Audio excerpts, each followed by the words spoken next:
All right. Thank you for joining us. This is Mto Online.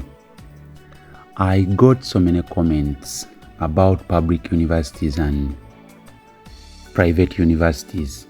People were commenting about the differences, the similarities, and they called upon my assistance to compare the two. Now, in my comparison, I could say both public and private universities play crucial roles in higher education, but they differ in several key aspects, including funding, governance, accessibility, and academic programs. And for those who are new on this platform, I kindly request you subscribe, click in that subscription button so that you join our community, so that you can get updates on whichever video and information you upload. You will be notified and you'll have a look at what we have packaged for you. And I advise you, whoever watch this video, kindly like our video and share to your friends. Now, let me dive into the core of this video.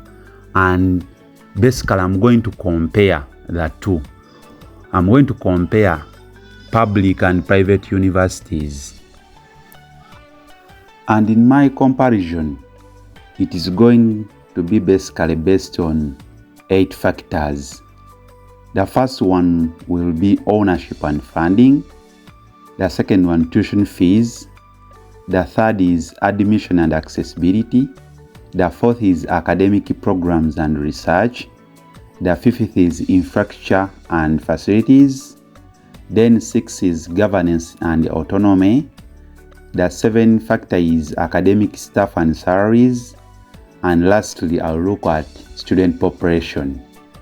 That is where my comparison is going to be based on. Then when we start with the first factor, that is ownership and funding. When we compare that two, most cases, public universities, these are fully funded and managed by the government.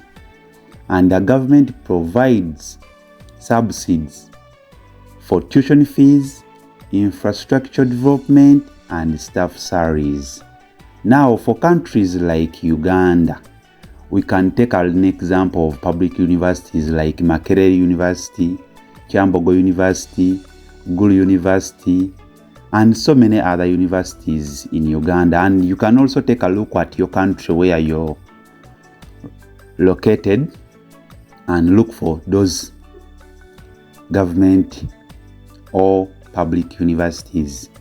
Then on the other side of private universities, these are owned by individuals, religious organizations, or private institutions. They mostly rely primarily on tuition fees and donations for funding, because for them they are private sponsorships.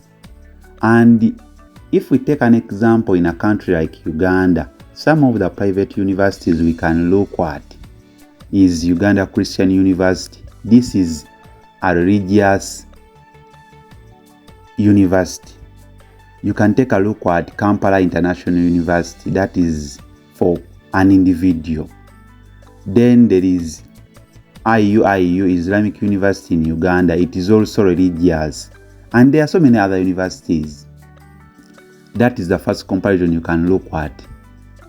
Ownership and funding. How are they owned and how are they funded? I've explained that.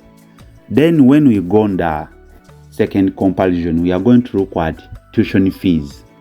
We compare in public universities, how much is paid. Is it low or high? What of private universities? Now, for public universities, generally have low tuition fees due to government subsidies, but certain programs, especially for privately sponsored students, can be costly.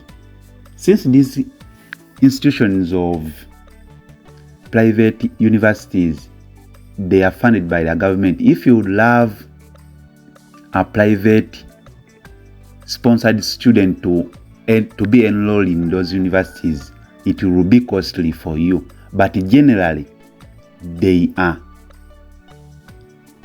low costly effective because they are funded by the government.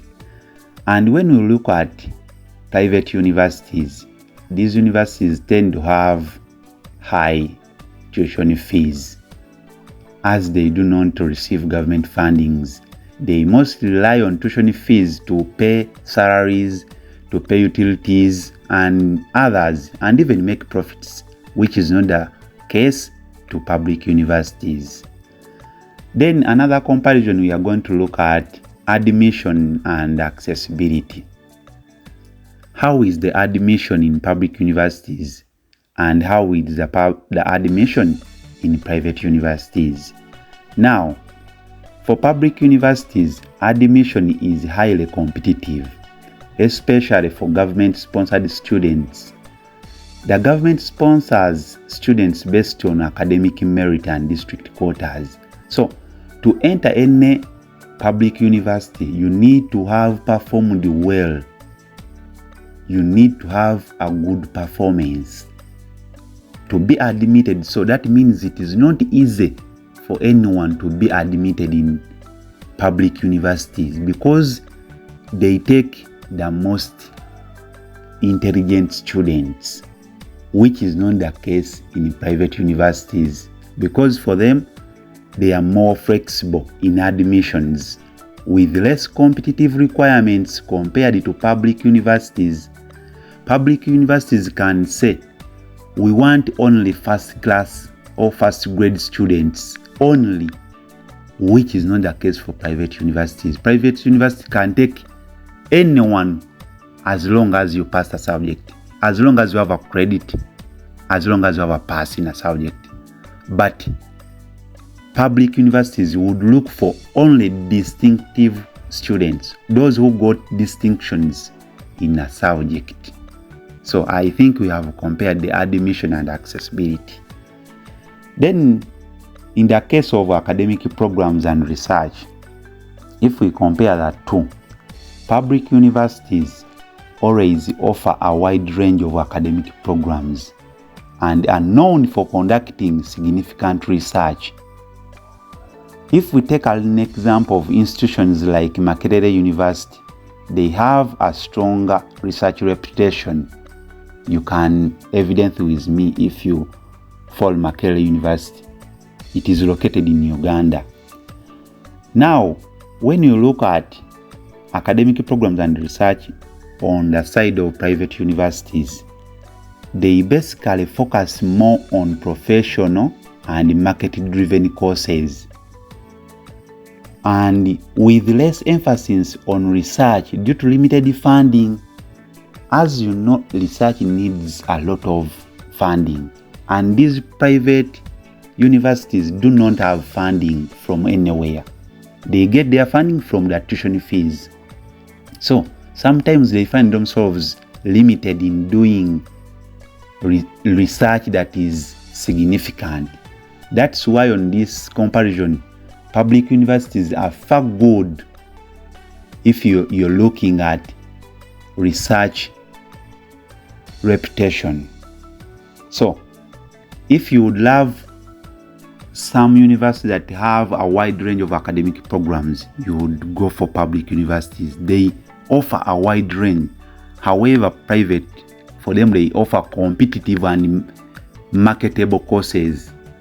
They would look at what is the market-driven course for now. They would adopt that, which is not the case for public universities.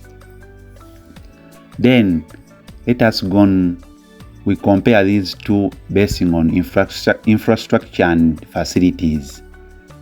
For public universities, they often have better infrastructure, libraries and laboratories, but they may suffer from overcrowding and maintenance challenges. However much they have these things in better conditions, but they are always overcrowded because of the high admissions and the high numbers that are enrolled on these public universities. Then when we go on the side of private universities, these are always, I can say, some have modern facilities, but infrastructure development depends on financial strengths and management priorities. There are some private universities which have modern facilities, but there are some which don't have. So they are 50-50 on this infrastructure and the facilities. It would base on which kind of a public university have you gone to. Then let us look at governance and autonomy. Governance and autonomy for public universities, they are governed by the University Council, appointed by the government, which can sometimes influence decision making. But for public universities, they always operate with more autonomy, with management structures that align with their funding organizations. Then the second last is academic staff and salaries. Public universities, we can say faculty members are always or are usually well qualified, but in most cases the strikes over salary issues are common in these universities. However, public universities, they pay scales and their salaries would vary, with some institutions offering competitive salaries while others struggle to retain qualified staff. And lastly, when we look at the student population, the number of students at these universities, public universities tend to have a larger student population, leading to crowded lecture halls and competition for resources. But private universities usually have smaller class sizes, allowing for more personalized attention. That was our video on the comparison of public universities and private universities. I think you can choose which kind of university would you love to go based on the comparison we have given you. And I would suggest kindly like our video, subscribe if you haven't subscribed yet, share this video to your friends, and we are still bringing you updates. Thank you for watching. We are Muto Online International.